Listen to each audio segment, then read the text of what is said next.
story of my life lagi. Tapi sebelum cerita gue mau nanya, kalian tuh dulu waktu masih kecil ada gak ya sama kayak gue? Pas lagi sakit, dibawa kan nih ke dokter, ya kan? Udah pasti dong berobat, masa ke dukun. Terus ditanya nih sama dokter atau susternya, kenapa? Kamu keluhannya apa? Apa yang dirasain sekarang?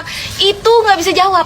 Seketika mulut terkunci rapat, lidah tidak bisa bergoyang. Ya, bergoyang gak tuh? Gua selalu kayak gitu. Tiap kali ditanya, pala gua auto nengok ke emak gue atau bapak gue yang lagi nganterin gue. Kayak menunggu mereka menjelaskan kepada dokternya. Padahal kan yang ngerasain gue, yang merasakan semuanya, yang ngerasain sakit, yang udah tahu sakitnya itu dari kapan, itu gue.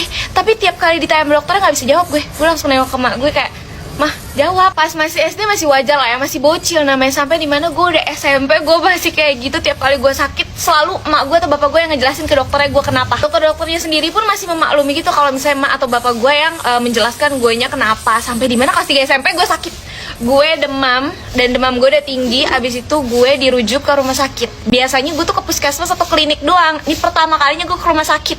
Udah gitu ngambil nomor antrian dong. Gue ngantri, gue duduk nih, bapak gue lagi izin kerja atau bagaimana gue nggak tahu, pokoknya lagi teleponan di agak jauh ke sana karena emang itu kondisinya rumah sakitnya lumayan rame. Dan di dalam tuh udah tinggal satu orang, dan abis itu gue, bapak gue belum datang, gue mau nyari takut nyasar, dan di situ gue nggak bawa HP, udah paket lengkap, gue deg-degan setengah mampus. Bener aja sesuai dugaan, nomor gue dipanggil, nggak mungkin dong gue diem dong karang bego di situ. Ya udah akhirnya gue masuk, bapak gue belum datang, nggak tahu di mana. Pas masuk, gue ditanya nama, umur gitu-gitu. Terus habis itu gue bilang dengan memberanikan diri, gue bilang, dok boleh ditunggu sebentar nggak, papa saya lagi di luar, lagi telepon. Terus lo tahu jawaban tuh dokter apa yang bikin gue kena mental? Loh, ini yang sakit kamu atau papa kamu? Kamu kan? Yaudah, kenapa harus nungguin papa kamu?